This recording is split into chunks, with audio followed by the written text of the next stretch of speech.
Futuros servidores em todo o Brasil, aqui Valnei Oliveira, advogado e professor, instrumento de aprovação e classificação na sua vida. Nunca esqueça que 1000 cairão ao teu lado, 10.000 cairão à tua direita, mas a tua aprovação e classificação, estas não serão atingidas. Quem crê, diga amém ao final. Crê que você vai ser aprovado, será nomeado, tomará posse, entrará em exercício, passará pelo estágio probatório e alcançará a sua tão sonhada estabilidade. Quem crê diz o quê? Amém. Estamos aqui indo para a parte 2 sobre a Lei 14.967 de 2024. Se você quiser adquirir essa lei por completo comigo na plataforma do meu site, basta você vir aqui, ó, valneioliveira.com.br, você vai adquirir eu trabalhando todos esses artigos, sendo que até o artigo 10 vai estar disponível aqui no YouTube para todos, tá? E aí, a partir do artigo 11, para quem quiser, pode adquirir diretamente na plataforma do meu site. E também não esqueça de fazer parte da minha lista de transmissão gratuita de dicas do WhatsApp, 919-8230-9873, e me siga no Instagram para receber mais dicas. Vamos lá, vamos para o artigo 6º. O artigo 6 diz assim, ó, o serviço de transporte previsto no inciso 7 do caput do artigo 5º, que nós falamos anteriormente, só para ficar bem frisado aqui, quando nós falamos do inciso 7 do artigo 5º, tratando aí da execução de transporte numerário, bens ou valores, tá? Então, vamos lá novamente aqui. O serviço de transporte, né, no previsto no inciso 7, nós lemos agora da cabeça do artigo 5º, caput do artigo 5º, sempre que envolver suprimento ou recolhimento de numerários ou valores das instituições financeiras, será realizado mediante emprego, olha aí, ó, marque aí, muito importante, olha, emprego de veículos especiais blindados e com a presença de, no mínimo, marque a palavra no mínimo, na minha humilde opinião, o examinador vai querer mexer e colocar no máximo. Não. É no mínimo 4 vigilantes especialmente habilitados, quais um exercerá a função de vigilante motorista. Fechou? Então, muita atenção, esse artigo 6º eu acho muito importante. O examinador vai querer colocar no máximo 4 vigilantes, tá? Não, é no mínimo 4 vigilantes, tá? No mínimo 4. Logicamente, esse vigilante especialmente habilitado, dos quais um exercerá a função de vigilante motorista. Então, justamente, nós verificamos que esse artigo 6º ele trata das regras e das condições específicas para quê? Para o transporte de numerário, bens e valores, especialmente quando esse serviço envolve instituições financeiras, tá? Esse artigo ele detalha o uso de veículos blindados, marque aí o uso de veículos blindados, o número de vigilante necessário, no mínimo 4, e outras condições para garantir, no caso, a segurança durante o transporte de valores, tá? Então, é importante nós lembrarmos que o transporte de valores das instituições financeiras, né, seja lá banco, caixas eletrônicos, entre outros, deve ser realizado, no caso, usando veículos o quê? Veículos blindados. Veículos blindados. Essas informações são importantíssimas aqui no artigo 6º, tá? Veículos blindados. Veículos blindados, tá? E aí, continuando o raciocínio, né, nós temos essa ideia aí, veículos blindados, para quê, professor? Para garantir a segurança. Além disso, é necessário que tenha pelo menos 4, não esqueça, ó, pelo menos, muita atenção aqui, pelo menos 4, o quê, professor? 4 vigilantes, no caso aí, habilitados, tá? 4 vigilantes habilitados, vigilantes habilitados, pelo menos 4 vigilantes habilitados, tá certo? Que acompanhe o transporte, sendo que um desses vigilantes será o motorista do veículo, tá? Um dos vigilantes, como foi falado, será o vigilante motorista, sendo um desses aqui, vigilante motorista. Vigilante motorista. Fechou?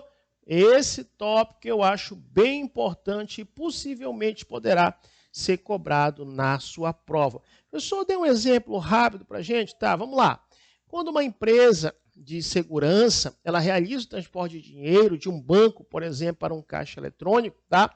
Ela precisa usar um carro blindado e ter pelo menos 4 vigilantes no veículo, sendo um responsável pela condução do carro e os outros pela segurança do numerário, tá certo? Do dinheiro, tá bom? O parágrafo 1º diz, ainda do artigo 6º, o seguinte, olha, diz assim, ó, no serviço de escolta, previsto no inciso 8, tá, do caput do artigo 5º, poderão ser utilizados veículos especiais blindados na hipótese definida em regulamento. O que é isso, professor, esse parágrafo 1º? Na verdade, quando o serviço de escolta de valores, ou seja, acompanhamento dos bens valiosos ou numerários durante o transporte, tá? Pode ser feito, no caso, usar veículos blindados. Mas isso depende de regras específicas, no caso aí, definidas pela autoridade competente. Por exemplo, se uma empresa de segurança está escoltando o transporte de valores entre cidades, não há problema, ela vai poder usar, sim, carros blindados. Para quê, professor? Para garantir a proteção, mas precisa seguir as normas estabelecidas para esse tipo de serviço, tá bom?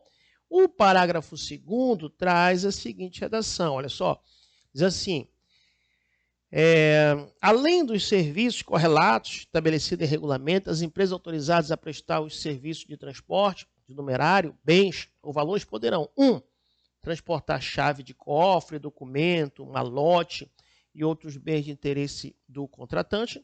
2. Realizar o suprimento e o cumprimento e o recolhimento de numerário, bem como acompanhar o atendimento técnico de caixas eletrônicos e equipamentos similares. Proibido, vedadas a preparação e a contagem do numerário no local onde os equipamentos se encontram instalados. Muito importante esse finalzinho, marque aí, ó. Proibida, vedadas a preparação e a contagem do numerário no local onde equipamentos se encontram instalados. 3. Realizar a armazenagem, a custódia e o processamento do numerário e dos valores a serem transportados. Professor, o que nós temos de peculiaridade nesse parágrafo 2º aí, tá? As empresas de transporte de valores, não esqueça, elas também podem oferecer outros serviços, como foi falado, né? Transporte de chaves, de cofres e documentos importantes para os clientes. Pode também recolher e suprir numerário, dinheiro em caixas eletrônicos e equipamentos bancários sem, olha só, sem poder contar ou preparar o dinheiro no local, tá? Pode armazenar e processar também numerário e valores, como uma empresa de segurança que guarda valores enquanto não estão sendo transportados, tá? Exemplo rápido, imagine uma empresa especializada em transporte numerário, ela pode ser contratada para quê? Para reabastecer caixa eletrônica em um shopping center, por exemplo, tá? Transportar malotes de documentos confidenciais de uma empresa e guardar valores até que sejam necessários para um transporte posterior, tá certo? O parágrafo 3º traz a seguinte redação, diz assim, é vedada, é proibida a locomoção de veículo de transporte numerário de valores, olha aí, muito importante, hein? Entre as 20 horas e as 8 horas, salvo em casos específicos previstos em regulamento. Isso é muito importante, então preste atenção. Não pode haver transporte numerário entre as 20 horas, tá? Entre as 20 horas e 8 horas da manhã do dia seguinte. Não pode haver, é o que preconiza aí, é vedado de acordo com o parágrafo 3º, tá? É vedado, é proibido. Então, esse parágrafo 3º, ele traz justamente a vedação ao transporte de valores à noite, tá? O transporte de numerários e valores não pode, anote aí, não pode ocorrer durante a noite. Não pode ocorrer nesse horário, entre as 20 horas e 8 horas. Não pode ocorrer esse transporte, a menos que existam exceções previstas em regulamento. É outro naipe, tá?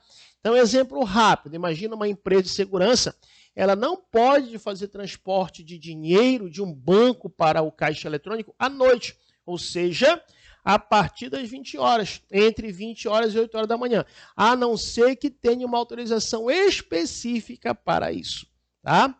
O parágrafo 3º aqui, né, diz aqui do artigo 6º que, falamos do 3º, agora para o 4º. Os veículos especiais de transporte numerário de valores de escolta armada são considerados prestadores de serviço de utilidade pública para fins da legislação de trânsito, gozando de prerrogativa de livre parada ou estacionamento. O que é isso, professor? Na verdade, quando se trata de veículos de transporte de valores e de escolta armada, não esqueça, eles possuem uma prerrogativa especial de quê? De estacionar ou parar onde for necessário. Detalhe, mesmo em áreas onde normalmente seria proibido. Por que isso? Porque são considerados, no caso aí, de utilidade pública para garantir a segurança do transporte. Então, vamos dar um exemplo rápido. Um carro blindado, por exemplo, que transporta dinheiro para estacionar em uma rua movimentada, mesmo que a área tenha restrições para estacionamento, porque é considerado, mesmo que a área tenha restrições para estacionamento, ele poderá estacionar e parar. Por quê? Porque ele é considerado um veículo de utilidade pública devido à segurança que oferece. Tá certo? Vamos para o parágrafo 5º. O parágrafo 5º traz a seguinte redação. Olha só. Regulamento disporá sobre a hipótese de utilização na atividade descrita na cabeça do artigo, né, no caput, de veículo com blindagem, da cabine de guarnição, dotado de dispositivo de proteção de vigilante e de tecnologia de proteção do numerário ou valores. O que nós temos aí de peculiaridade nesse parágrafo 5º? Na verdade, diz aí que o regulamento ele vai definir quando e como os veículos usados para o transporte de valores devem ter blindagem para proteger não apenas o veículo, que fique bem claro, mas também para proteger os vigilantes e os valores que estão sendo transportados. Então, exemplo, quando uma empresa de segurança de escolta, uma empresa de segurança, quando ela escolta um transporte numerário, o veículo blindado não só deve proteger o dinheiro, mas também, lógico, garantir a segurança dos vigilantes com tecnologia especial, aí com câmeras e também com sistema de rastreamento. Tá? O parágrafo 6º, ele traz a seguinte redação, ele fala assim, ó, o parágrafo 6º ele traz a seguinte redação, diz assim, no emprego dos veículos descrito no parágrafo 5º que nós falamos, será obrigatória a presença de no mínimo 2 vigilantes e um dos quais na função de motorista. Muita atenção aqui nessa peculiaridade referente ao parágrafo 6º, tá? Quando os veículos blindados forem usados para o transporte de valores, como no caso de escoltas armadas, no mínimo 2 vigilantes devem estar presentes, sendo que um será motorista. Então, imagina aí um transporte de valores com veículo blindado, 2 vigilantes devem estar no veículo, sendo um responsável pela direção e o outro pela segurança, tá? O parágrafo 7º diz assim, olha, o parágrafo 7º diz assim, no malote, no que se refere ao inciso 1 do parágrafo 2º, deverá haver relação dos itens neles inseridos, conferida e assinada por um dos vigilantes encarregada, no caso aí, do seu transporte, tá? Então, o que nós temos aqui? Quando os valores ou bens transportados em um malote, como, por exemplo, um malote bancário, é necessário que o vigilante responsável ele faça uma lista dos itens que estão sendo transportados, tá? E essa lista deve ser conferida e assinada por ele. Então, se um vigilante transporta documentos importantes em um malote, ele deve fazer uma lista detalhada desses documentos e assinar para garantir que nada foi perdido ou foi extraviado durante o transporte, tá? Então, nós chegamos à conclusão que esse artigo 6º, na verdade, ele vem regular de maneira detalhada a segurança e as condições para o transporte de numerários e valores, como falamos agora, o uso de veículos blindados, a quantidade mínima de vigilante necessária, nós falamos, né? A restrição no transporte à noite, certo? E a proteção no caso dos itens transportados. Essas regras, elas visam garantir a segurança dos profissionais envolvidos e o dinheiro ou bens que estão sendo transportados, mantendo a integridade do processo de transporte de valores. Perfeito? Vamos para o artigo 7º. Lembrando que se você quiser adquirir toda essa lei comentada por mim, é somente na plataforma do meu site. Maiores informações, me chame no WhatsApp. Artigo 7º diz: a prestação do serviço de monitoramento de sistemas eletrônicos de segurança, previsto no inciso 6 do caput do artigo 5º, compreende. Então, olha só, esse artigo 7 vai tratar dos serviços de monitoramento de sistemas eletrônicos de segurança, tá? Esse serviço ele envolve a utilização de equipamentos tecnológicos, como câmera de segurança, sensores de movimento e alarmantes, tá? Com a finalidade de quê? De garantir a segurança patrimonial. Esse artigo ele descreve as responsabilidades das empresas que prestam esse tipo de serviço, detalhando as atividades necessárias para a instalação, manutenção e acompanhamento desses sistemas, tá? Muito bem. Aí o que acontece aí? Quando ele fala assim, a prestação de serviço de monitoramento de sistema eletrônico de segurança, previsto no inciso 6 do caput, compreende.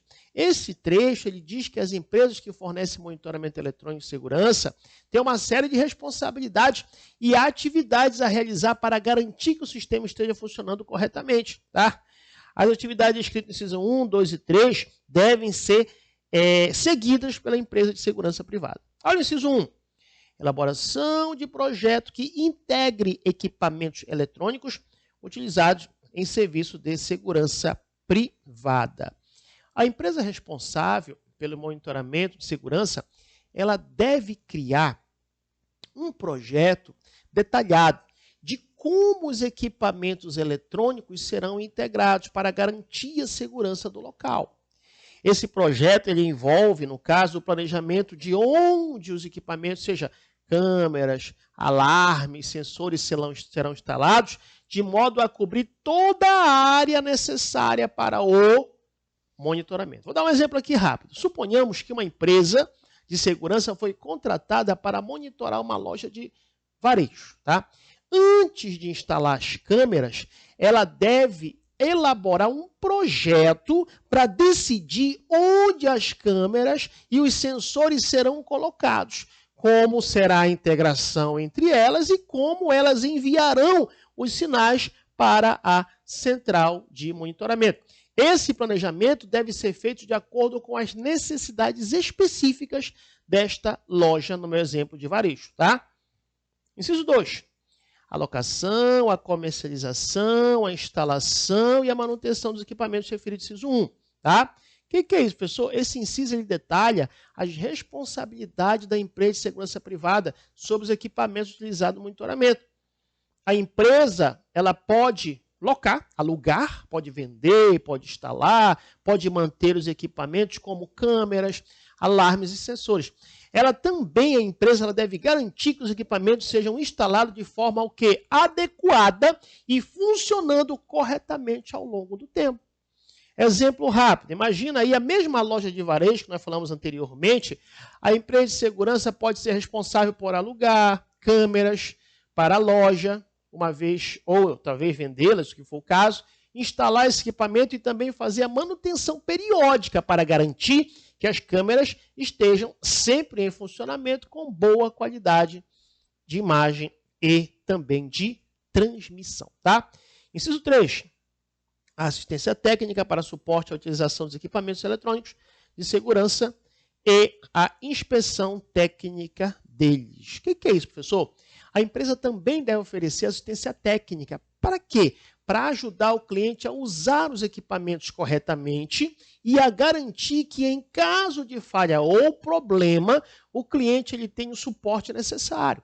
Além disso, a empresa ela deve realizar a inspeção técnica dos equipamentos de segurança. Para quê? Para garantir que eles continuem funcionando conforme o planejado.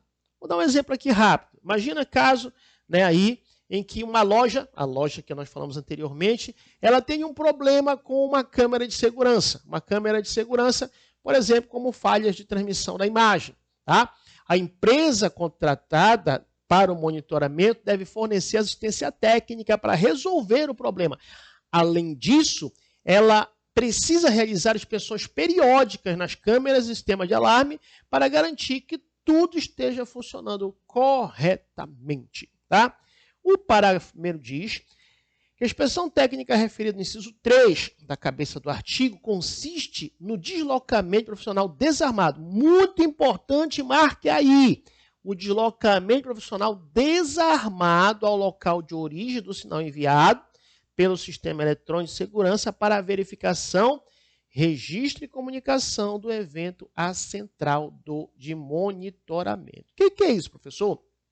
Esse parágrafo ele trata aí da ideia da inspeção técnica, que é um procedimento realizado por um profissional desarmado. Não esqueça, a inspeção técnica ela é um procedimento realizado por um profissional desarmado que se desloca até o local onde o sinal de uma câmera, um alarme ou sensor, ali foi acionado, foi enviado para verificar se está funcionando bem. Tá? O profissional verifica o sistema, registra o evento, por exemplo, se o alarme disparou ou se há falha no sistema, e em seguida ele comunica a situação para a central de monitoramento. Tá?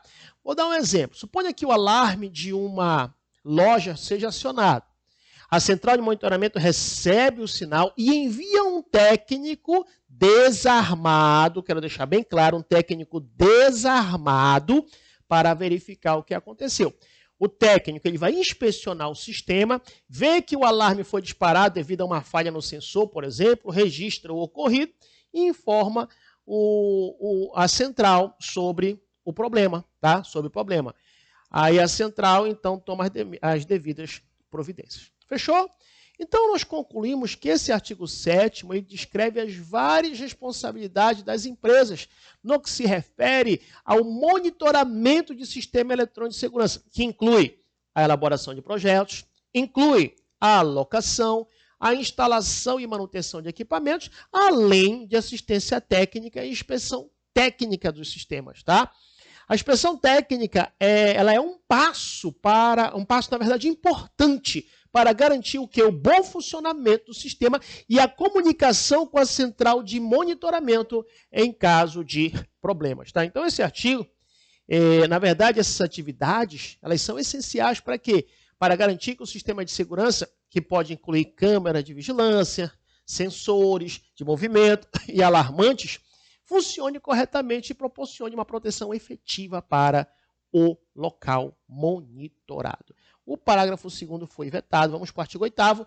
Lembrando que você quiser adquirir todos esses artigos comigo aqui no estúdio, comentando, batendo papo, explicando de forma detalhada, aqui na plataforma do meu site você pode comprar valneoliveira.com.br. Também um outro material terá na plataforma uma lista de questões em PDF sem gabarito, com videoaula de correção comigo aqui no meu estúdio, dando dicas e macetes sobre essa legislação. Tá? E também, não menos importante, faça parte da lista de transmissão gratuita de dicas do WhatsApp para o seu concurso.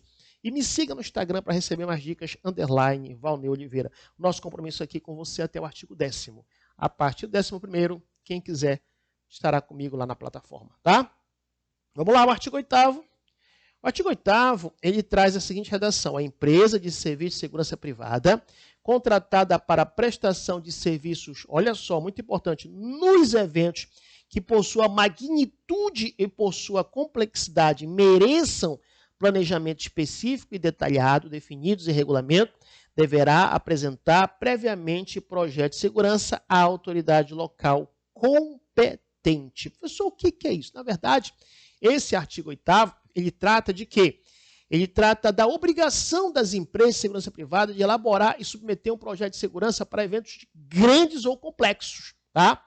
Esse projeto, ele tem como objetivo que garantir a segurança pública e patrimonial durante o evento e deve ser aprovado pela autoridade local competente antes da sua execução, tá?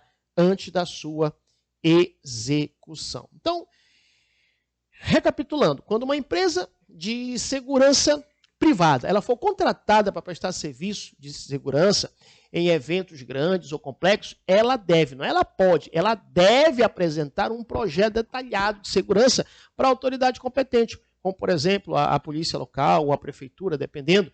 Isso ocorre por quê? Porque esses tipos de eventos exigem um planejamento específico que pode envolver aí múltiplos vigilantes, sistemas de segurança especiais e estratégias, no caso aí de controle de multidões. Exemplo prático. Imagina se uma empresa de segurança ela foi contratada para proteger um festival de música de grande porte com milhares de pessoas. Ela deve criar, não pode, ela deve criar um projeto de segurança que inclua a distribuição de vigilantes, pontos de controle, estratégias para eventuais emergências e medidas de segurança para o evento. Então, esse projeto ele deve ser aprovado pela polícia local antes do evento, pela autoridade local antes do evento, tá? Parágrafo único. Projeto de segurança, a que se refere à cabeça desse artigo, caput, deve conter, entre outras exigências previstas em regulamento. Então, que fique bem claro que esse parágrafo único detalha que deve ser incluído no projeto de segurança. O projeto precisa ser completo, atendendo às várias exigências que são especificadas em regulamento, tá? Mas aí o inciso 1 fala: público, são os pontos principais. Público estimado, ou seja, tem que ter nesse projeto um número estimado de pessoas que participarão do evento. Né? Precisa ser especificado. Isso é importante? Claro que é importante. Por quê? Porque o planejamento da segurança vai depender diretamente da quantidade das pessoas presentes. Quanto mais pessoas, maior será a necessidade de vigilantes, controle de acesso e outras medidas de segurança. Exemplo, imagina um show, um grande show, tá? Que vai esperar aí mais ou menos 20 mil pessoas. O número de vigilantes e as medidas de segurança serão muito mais complexas do que um evento pequeno, por exemplo, que tivesse ali 30, 50 pessoas, né, como uma reunião de empresas, por exemplo, que tem 100 pessoas, por exemplo, 100 participantes. Tá? Inciso 2.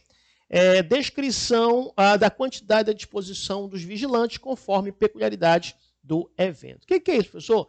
O projeto ele deve incluir a quantidade exata de vigilantes que estarão no local, bem como as suas disposições, a sua disposição estratégica.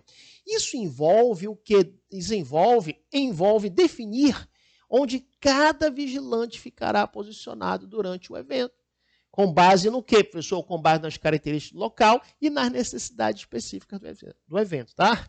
Exemplo, imagina aí em um grande evento esportivo, como uma final de campeonato de futebol, por exemplo, a empresa de segurança pode, no caso, precisar como colocar vigilante perto das entradas e saídas do estádio, em pontos estratégicos, dentro do campo, para controlar os acessos e também ao redor das áreas sensíveis, como a bilheteria e mesmo os vestuários. Tá? Inciso 3, análise de risco que considerará a linha A, tipo de evento e público-alvo. A linha B, localização. A linha C, ponto de entrada e saída de circulação. Saída e circulação do público. A linha D, dispositivo de segurança. Professor, o que seria o tipo de evento e público-alvo? Simples. É importante saber o tipo de evento e o perfil do público. Né? São fundamentais para prever possíveis riscos. Tá? Eventos com públicos diferentes, como show de música, por exemplo, pesada, ou conferência acadêmica, exige diferente abordagem de segurança, pois o comportamento do público pode variar significativamente. Exemplo rápido. Se o evento é um show, por exemplo, de rock, com público jovem, agitado, pode haver risco de tumulto, briga ou até mesmo correria. Tá? Já um evento como uma conferência de negócios, pode ter riscos menores, mas pode exigir mais vigilância contra furtos e outros tipos de crimes. Tá? Localização, professor. A localização do evento é outro fator crítico na análise de risco. Áreas de difícil acesso, locais isolados ou regiões com alto índice de criminalidade exigem medidas de segurança mais rigorosas. Tá? Então, se o evento for realizado em um estádio isolado, fora do centro da cidade, por exemplo, pode ser necessário planejar acessos restritos e garantir segurança extra nas áreas de estacionamento e acesso. Tá? Aí, quando falou da linha C, ponto de entrada, saída e circulação do público, é importante analisar como as pessoas irão entrar e como as pessoas irão sair do local de evento, além de como se movimentarão durante o evento. A segurança ela deve ser planejada para quê? Para controlar esses fluxos e evitar aglomerações perigosas. Exemplo, em um festival de música, por exemplo, pode haver vários pontos de entrada e saída, como portões principais e saídas de emergência. Tá? O projeto de segurança ele deve especificar quantos vigilantes estarão em cada entrada para evitar problemas como invasões ou acesso sem ingresso.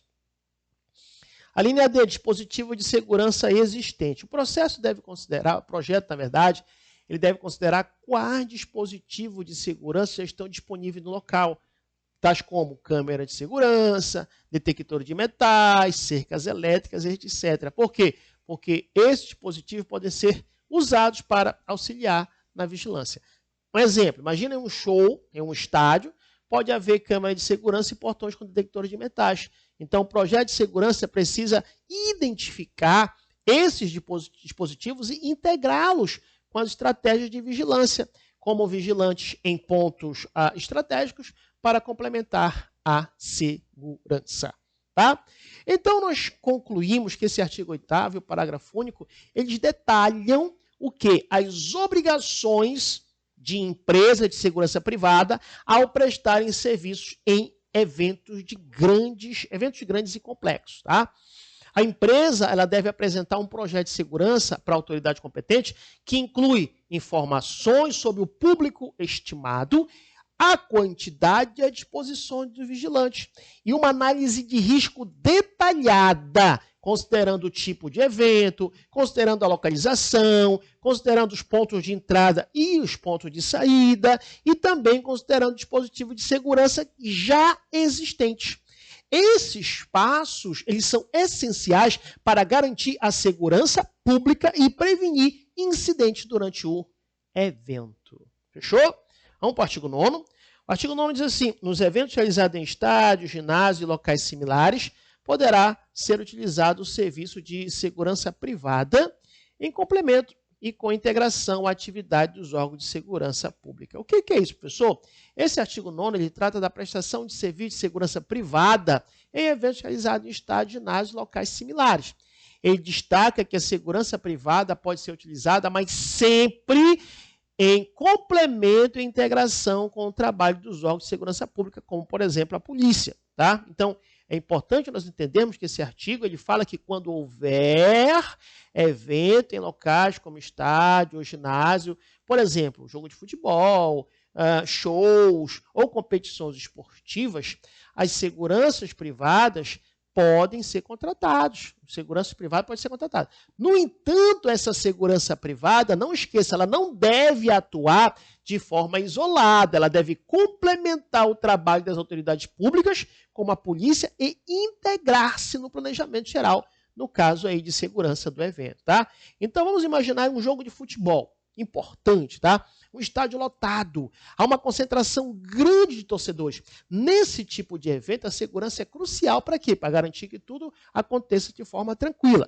Nesse caso, exemplo hipotético, a polícia militar pode ser responsável por manter a ordem pública, controlando possíveis tumultos, abordando comportamentos violentos e garantir a segurança nas imediações do estádio. Já a segurança privada pode ser contratada para complementar esse trabalho. Por exemplo, fazer o controle de acesso nas entradas do estádio, verificando ingressos e revistando torcedores, monitorar as câmeras de segurança espalhadas pelo estádio, proteger áreas sensíveis, como, por exemplo, os vestuários ou locais de apoio aos jogadores. O ponto importante aqui, pessoal, é que a segurança privada, isso eu quero que você entenda, ela atua junto com a segurança pública. Nesse exemplo aqui, a polícia, ou outras, guardas municipais, o que quer que seja.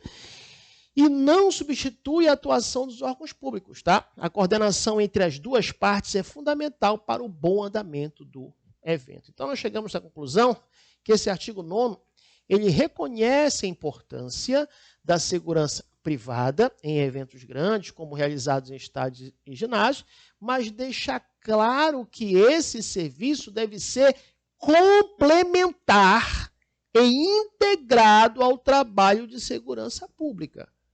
Complementar e integrado. Isso ajuda a garantir uma maior eficiência nas operações e maior segurança para os participantes do evento. Vamos para the last artigo, último artigo do compromisso que nós temos aqui no YouTube para Todos. Professor, eu queria adquirir essa lei completa para o senhor trabalhar com a gente explicando. Então, você pode adquirir aqui na plataforma do meu site, valneoliveira.com.br, tá? Estamos gravando daqui, já vamos parar e vamos começar a partir do artigo 11, né? E provavelmente quando você comprar já está liberado, se não você me chama no WhatsApp que a gente te informa a data que vai estar liberada, mas já estamos aqui no estúdio gravando, tá? Vamos lá, artigo 10, diz assim: as empresas de segurança privada poderão prestar serviços ligados à atividade de bombeiro civil, muito importante isso, tá? Desenvolvido por profissionais capacitados no termo da Lei 11.901, de 12 de janeiro de 2009, vedado o exercício simultâneo das funções de vigilância e prevenção e combate a incêndios pelo meio profissional. Tá? O que é isso, professor, nesse artigo 10, que eu acho ele muito importante? Esse artigo ele autoriza que as empresas de segurança privada elas possam contratar bombeiros civis. Para quê, professor? Para atuar, no caso aí, em atividades relacionadas à prevenção e combate a incêndios.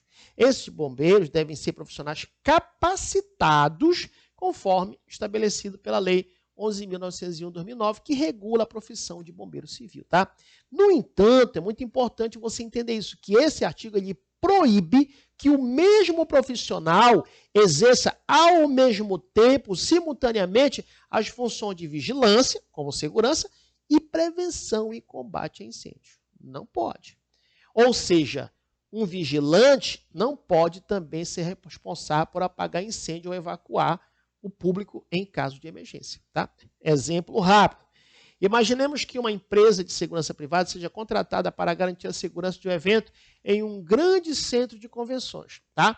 A empresa ela pode contratar bombeiros civis para estarem no local e, em caso de emergência, realizando funções, verificar extintores de incêndio, monitorar saídas de emergência e estar preparado para agir em caso de incêndio. Porém, esses profissionais não podem ser os mesmos responsáveis pela vigilância do evento, como revistar bolsas e controlar o acesso local.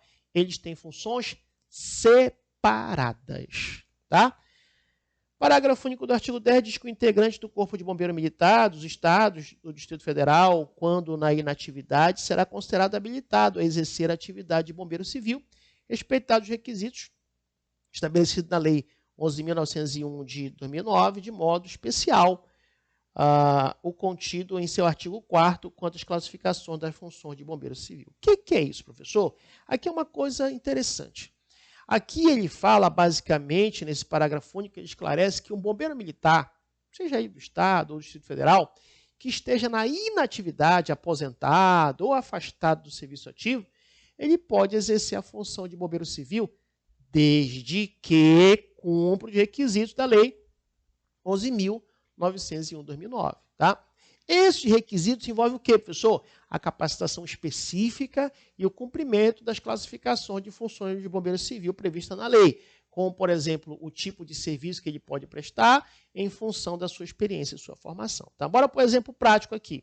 Imagina se um bombeiro militar aposentado, sei lá, do Pará, por exemplo, deseja trabalhar como bombeiro civil em uma empresa de segurança privada. Ele pode ser contratado, mas deve garantir que cumpra as exigências da Lei 11.901 de 2009. Isso pode incluir a participação em um curso de atualização ou um cumprimento de testes físicos e teóricos, dependendo das funções que ele vai desempenhar como bombeiro civil. Tá? Então, nós chegamos à conclusão que esse artigo 10 ele permite que empresa de segurança privada preste serviço de prevenção e combate a incêndio por meio de bombeiros civis, mas impede que o meio profissional atue nas funções de vigilância de combate ao incêndio ao mesmo tempo, tá? Já o parágrafo único que nós falamos garante que os bombeiros militares inativos possam exercer a atividade de bombeiro civil, desde que atendam a requisitos legais específicos, da legislação específica, tá? No caso, essas regras, elas ajudam a garantir que os profissionais de segurança sejam devidamente qualificados para suas funções e que a segurança do público seja, no caso, tratada de forma especializada e eficiente. Perfeito? Muito obrigado. Se possível, faça um bom comentário aí nesse vídeo. Compartilhe com alguém que você sabe que vai precisar dessa legislação para o seu trabalho ou mesmo para a sua própria, o seu concurso público, tá? Se você vai adquirir o material, vá na plataforma do meu site, pode pagar no Pix, no cartão de crédito, boleto bancário. E também me siga no Instagram para receber mais dicas, _Valnei Oliveira. Qualquer dúvida, me chame no WhatsApp, 919-8230-9873. Muito obrigado. Aqui no canal Valnei Oliveira Concursos, você consegue adquirir, assistir várias aulas, tá? E essa aqui, estávamos com você até o artigo 10. Agora, vamos a partir de agora, já no artigo 11, no próximo bloco. Um abraço e até os nossos próximos encontros. Lembrando que tem uma lista de questões também sobre essa legislação na plataforma do meu site. Um abraço.